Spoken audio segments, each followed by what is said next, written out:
तो क्या हाल चाल। देखो आ चुके हैं हम एक और नई वीडियो के साथ। आज हम करने वाले हैं क्लास 10th चैप्टर नंबर 10। वाह 10 टन टना टन टन। ठीक है, आज क्लास 10 चैप्टर नंबर 10 ही करने वाले हैं, जो कि है सर्कल्स। इससे पहले हमने ट्रिग्नोमेट्री खत्म की। चैप्टर नंबर 8 और चैप्टर नंबर 9 दोनों ही बेस्ड है ट्रिग्नोमेट्री पे। हमने ट्रिग्नोमेट्री काफी ही आसान तरीके से खत्म की है। मात्र और मात्र 3 या 4 वीडियोस हो गई जिसमें हमने पूरी की पूरी ट्रिग्नोमेट्री खत्म कर दी है।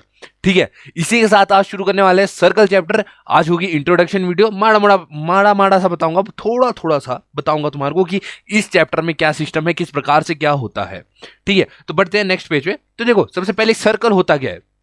देखो सर्कल ना एक ऐसा पॉइंट होता है ना, अगर तुम किसी भी चीज को देखो तो सर्कल के पास क्या होते हैं, 3 चीजें होती है। एक होता है सेंटर, एक होता है रेडियस, और रेडियस का डबल डायामीटर। बस ठीक है। अब सर्कल की कोई क्या होती है, थिकनेस नहीं होती है। सर्कल सिर्फ एक क्या चीज है, सर्कल सिर्फ और सिर्फ एक डायग्राम है बस।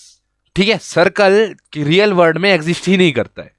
सिंपल अगर एक बात बोलो, सर्कल जो है रियल वर्ल्ड में एग्जिस्ट ही नहीं करता है।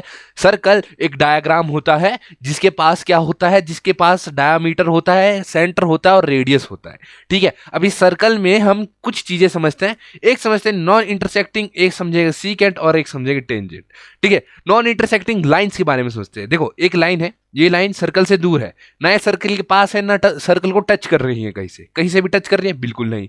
ठीक है, यानी कि जो लाइन सर्कल को टच नहीं करेगी, नो टच, जरा जरा touch me touch me touch me. ठीक है, सॉरी। ठीक है, नो टच। जो लाइन जरा भी सर्कल को किसी भी जगह से टच नहीं करेगी उन्हें बोलेंगे नॉन इंटरसेक्टिंग लाइन। फिर उसके बाद आती है इंटरसेक्टिंग लाइंस। ठीक है, यानी कि जो करती है टच टच टच, यानी कि टच करती है सर्कल को कहीं ना कहीं। ठीक है, अब देखो इस इंटरसेक्टिंग लाइन में दो जो आगे लाइंस है वो क्या है, एक हमारे पास दिया गया है सीकेंट, एक दिया गया है टेंजेंट। सीकेंट और एक दिया गया है टेंजेंट। ठीक है, अब सीकेंट क्या होता है। देखो सीकेंट एक ऐसी लाइन होती है जो सर्कल को एग्जैक्टली 2 पॉइंट्स में टच करती है। एग्जैक्टली 2 पॉइंट्स में। अब देखो एक पॉइंट यहां है, बहुत बढ़िया। एक पॉइंट यहां है, उससे भी बढ़िया। ठीक है, 2 पॉइंट्स में क्या कर रही है, टच कर रही है, यानी कि इसको क्या बोलेंगे, सीकेंट। अब टेंजेंट क्या होती है। देखो टेंजेंट क्या होती है, जो पास करती है, जो पास करती है सर्कल को, जो सिर्फ पास करती है। यानी कि यहां पे अगर मैं देखूं तो एक टेंजेंट है। क्यों? क्योंकि सर्कल को सिर्फ और टच करके पास कर रही है। तुम देखो अगर मैंने ये रेड लाइन लगाई तो देखो ये सिर्फ टच कर रही है, सिर्फ और सिर्फ एक जगह पे टच कर रही है। जहां पर कोई लाइन एक जगह पे सर्कल को टच कर रही है तो उसे क्या बोलेंगे, टेंजेंट। और वो मेनली सर्कल के बाहर होता है। टेंजेंट मेनली सर्कल के बाहर होता है। ठीक है, इतना होप सो तुम्हारे को समझ आ गया होगा। ठीक है, हमने क्या क्या समझा, नॉन इंटरसेक्टिंग, सीकेंट जो 2 पॉइंट पे टच करती है, और टेंजेंट बस। ठीक है, सीकेंट अगर तुम एक बात सोचो ना, सीकेंट जो हम ट्रिग्नोमेट्री में सेक लिखते हैं ना, वही सीकेंट है। और जो हम ट्रिग्नोमेट्री में टैन लिखते हैं ना, टैन, वही टेंजेंट है। ठीक है, छोटी सी बात है, ट्रिग्नो के साथ तुम्हारा रिलेट करवा रहा हूं, अगर तुमने वीडियो देखी होगी ट्रिग्नोमेट्री की। इसी के साथ जैसे नेक्स्ट की ओर हम दौड़ते हैं, नेक्स्ट की ओर अगर तुम देखो, नेक्स्ट की ओर अगर तुम देखो तो हमारे पास क्या चीज है, हमारे पास एक टेबल है, उसमें हम आपको ये चीजें समझाते हैं। तो यहां पर अगर तुम एक चीज समझो तो यहां पर हमारे को दिया गया है टेंजेंट। अगर किसी सर्कल में तुम टेंजेंट देखो कितना होगा, टेंजेंट किसी भी सर्कल में 1 होगा। किसी भी सर्कल में टेंजेंट क्या होगा, 1। एक टेंजेंट है। ठीक है, एक क्या है, टेंजेंट है। देखो ये एक टेंजेंट है, चलो बढ़िया, टेंजेंट 1 हुआ। अब अगर पूछा जाए कि tangent parallel to each other, tangent parallel to each other, कितने टेंजेंट जो है सर्कल में पैरेलल होंगे। तो अगर तुम देखो तो एक टेंजेंट अगर यहां पर है, ठीक है, अगर एक टेंजेंट यहां पर है तो इसका पैरेलल टेंजेंट कहां होगा, यहां पे। ठीक है, यहां पे। यानी कि हम यहां बोल सकते हैं कि मात्र और मात्र 2 टेंजेंट जो है आपस में पैरेलल हो सकते हैं। अगर मैं तीसरा टेंजेंट लगाऊं तो टेंजेंट नहीं बन जाएगा, वो सर्कल को बीच से काट के सीकेंट बन जाएगा, तो इसको हम टेंजेंट नहीं बोलेंगे। यानी कि 2 टेंजेंट्स हैं जो सर्कल को पैरेलल में होते हैं, जो पैरेलल होते हैं सर्कल में, जो 2 टेंजेंट होते हैं, सिर्फ 2 टेंजेंट ही सर्कल में पैरेलल होते हैं। ठीक है, अब है टेंजेंट पैरेलल टू सीकेंट। अब देखो अगर हम एक सीकेंट लेते हैं, ठीक है, ये एक क्या है, सीकेंट। अब इधर टेंजेंट एक ही है, टेंजेंट एक ही होता है। ठीक है, तो कितने टेंजेंट जो है, एक नहीं, मतलब टेंजेंट बोला तो एक जाता है, पर होते बतेरे हो सकते हैं, लेकिन मेनली हम एक ही टेंजेंट लेते हैं। ठीक है, अब यहां पर कितने टेंजेंट अगर तुम लेना चाहो, कितने टेंजेंट इस लाइन के पैरेलल हो सकते हैं, एक मैं यहां से लेता हूं, ठीक है, एक टेंजेंट मैं यहां से लेता हूं, चलो बढ़िया। दूसरा टेंजेंट यहां वाला भी तो इसके पैरेलल होगा, होगा कि नहीं? हाँ, यानी कि हम बोल सकते हैं कि दो टेंजेंट होते हैं सर्कल में, दो टेंजेंट होते हैं जो सीकेंट के पैरेलल होते हैं। ठीक है, अब tangent inside a circle, tangent क्या होता है? जो सिर्फ टच करके निकल जाता है, सिर्फ ऐसे टच करके निकल जाता है।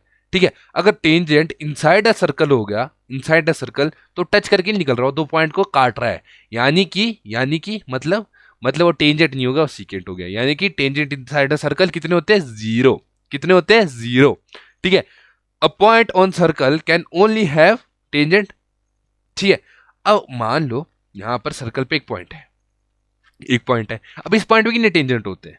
इस पॉइंट पे एक ही टेंजेंट हो पाएगा। कितने टेंजेंट हो पाएंगे? सिर्फ एक टेंजेंट होगा, सिर्फ और सिर्फ एक टेंजेंट होगा अगर कई सर्कल पे हमने पॉइंट लिया होगा। चलो बढ़िया, ठीक है।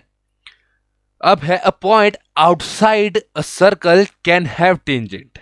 A point outside a circle, मान लो ये सर्कल है, इसके आउटसाइड यहां पर एक पॉइंट है, इसके पास कितने टेंजेंट होंगे? ठीक है, एक टेंजेंट यहां से इस प्रकार से आएगा, ठीक है, एक टेंजेंट तो आ गया भाई जी। एक और भी हो सकता है, एक और भी हो सकता है, यानी कि हमारे पास इस पॉइंट पे कितने टेंजेंट होंगे? दो पॉइंट। अगर आउटसाइड अ सर्कल, सर्कल के बाहर कोई पॉइंट है, तो उसके पास कितने टेंजेंट हो सकते हैं? दो। ठीक है, ओके, बढ़िया। अभी तक जितना रामायण कथा मैंने तुम्हारे को सुनाई है, उतना तुम्हारे को समझ आ जाना चाहिए। हमने क्या क्या समझा कि एक सर्कल के पास क्या क्या होता है और क्या क्या नहीं होता। सबसे पहले हमने नॉन इंटरसेक्टिंग, फिर सीकेंट, फिर टेंजेंट समझा। फिर हमने समझा कि टेंजेंट कितने होते हैं। फिर हमने समझा कि पैरेलल टेंजेंट कितने होते हैं। ठीक है, फिर हमने समझा कि टेंजेंट सीकेंट के कितने पैरेलल होते हैं। अब तुम एक चीज देखो ना, तो ऊपर जो टेंजेंट है वो हमारे पास कितने होते हैं? तो यहां पर ऊपर मैंने एक गलती की, क्या? कि टेंजेंट देखो, अगर तुम अपना दिमाग लगाओ तो टेंजेंट तो भाई कितने भी हो सकते हैं। टेंजेंट तो देखो, यहाँ पर ये भी हो जाएगा, यहां से निकालू तो यहाँ पर एक और हो जाएगा। तो टेंजेंट तो भाई कितने भी हो सकते हैं। यहाँ पर मेरे से प्रिंटिंग में थोड़ी सी गलती हुई, यहाँ पर हम लिखेंगे इनफाइनाइटली मैनी, इनफाइनाइट टेंजेंट होते हैं। एक सर्कल के पास कितने टेंजेंट हुए? कितने भी हो सकते हैं, उसको गिन ही नहीं सकता कोई। ठीक है, सर्कल पे कितने भी पॉइंट्स हो सकते हैं, इतने इतने इतने, इससे भी छोटे छोटे पॉइंट्स हो सकते हैं। तो हर पॉइंट के पास क्या बोला था? A point on a circle can have only one tangent. अगर point on a circle have only one tangent, तो अगर सर्कल पे हम पॉइंट लेना चाहे तो सर्कल पे पॉइंट्स तो बहुत सारे बन सकते हैं, बहुत, यानी कि इनफाइनाइटली मैनी। अब कोई माइका लाल ऐसा पैदा नहीं हुआ जो सर्कल पे पॉइंट्स बता दे। ठीक है, तो यानी कि हम यहां पर क्या लिखेंगे? जो टेंजेंट है वो कितने होते हैं? वो इनफाइनाइटली मैनी, यानी कि बहुत सारे होते हैं। ये इस गलती के लिए मैं माफी मांगता हूं। देखो, ये छोटी सी गलती मैंने करवाई थी, तुम्हारे करवा दी, सॉरी, गलती से। ये इस पे हमारा जो पहला है वो है इनफाइनाइटली मैनी, हमारे पास बहुत सारे टेंजेंट होते हैं। बढ़ते नेक्स्ट पे। अब नेक्स्ट जो है, छोटी सी बात क्या समझनी है हमने? नेक्स्ट में अगर हम छोटी सी बात समझे, radii of circle make 90 degree angle with tangent. अब मान लो एक सर्कल है, ठीक है, ये भी एक सर्कल है, ठीक है, ये भी एक सर्कल है। सर्कल तो क्या ही बनाने, पर चलो इधर ही मानते हो ये सर्कल है। अब रेडियस क्या होता है? रेडियस होता है सर्कल के सेंटर से सर्कल का जो बाहर का सरफेस है वहां तक की क्या दूरी, वहां तक की दूरी, ठीक है, उसे बोलते हैं रेडियस। अब इसमें ये बोला गया है कि मान लो सर्कल के सेंटर से एक लाइन जा रही है बाहर, ठीक है, तो जिस पॉइंट पे वो लाइन टच हो रही है, अगर उस पॉइंट से एक टेंजेंट जाती है, अगर उस पॉइंट से एक टेंजेंट जाती है, ठीक है, तो क्या होगा कि जो ये जो सर्कल है, सर्कल का जो रेडियस है, वो उस टेंजेंट के साथ कितने डिग्री का एंगल बनाएगा? 90 डिग्री का। ठीक है, कितने डिग्री का? 90 डिग्री का वो एंगल बनाएगा। बस छोटी सी बातें समझनी है। और एक और बात जो मैंने पिछले में गलत करवा दी थी कि टेंजेंट इनफाइनाइटली मैनी हो सकते हैं, टेंजेंट इनफाइनाइटली मैनी हो सकते हैं। ठीक है, इसी के साथ हमारा चैप्टर 10 का हो चुका है इंट्रोडक्शन खत्म। इंट्रो क्या हो चुका है? खत्म। ठीक है, इसी के साथ कमेंट में लिख दो पूकी बदमाश और कर दो हमारे चैनल को सब्सक्राइब। ये नहीं, राइमिंग नहीं बनी, राइमिंग नहीं बन पाई। ठीक है, कुछ राइमिंग में लिखते हैं। ठीक है, पता है क्या लिखते हैं? देखो, राइमिंग पता है क्या लिखो बनाया मैंने, कि कमेंट में लिख दो पूकी बदमाश, क्योंकि क्लास 10th को पूरा करने की एकमात्र यही है आस। आय हाय हाय, क्या राइम है, क्या राइम है, मजा आ गया, मजा आ गया। ठीक है, तो अगर अभी तक तुमने इंट्रोडक्शन वीडियो पूरी देखी तो लिख दो भाई पूकी बदमाश। ठीक है, बदमाश। इसी के साथ मिलते हैं नेक्स्ट वीडियो में। नेक्स्ट वीडियो में हम करने वाले हैं एक्सरसाइज 10.1 के सारे क्वेश्चन। ठीक है, तो इसी के साथ जय माता दी, और हाँ, लास्ट टाइम बोल रहा हूं कि टेंजेंट इनफाइनाइटली मैनी हो सकते हैं एक सर्कल पे। ठीक है, जय माता दी।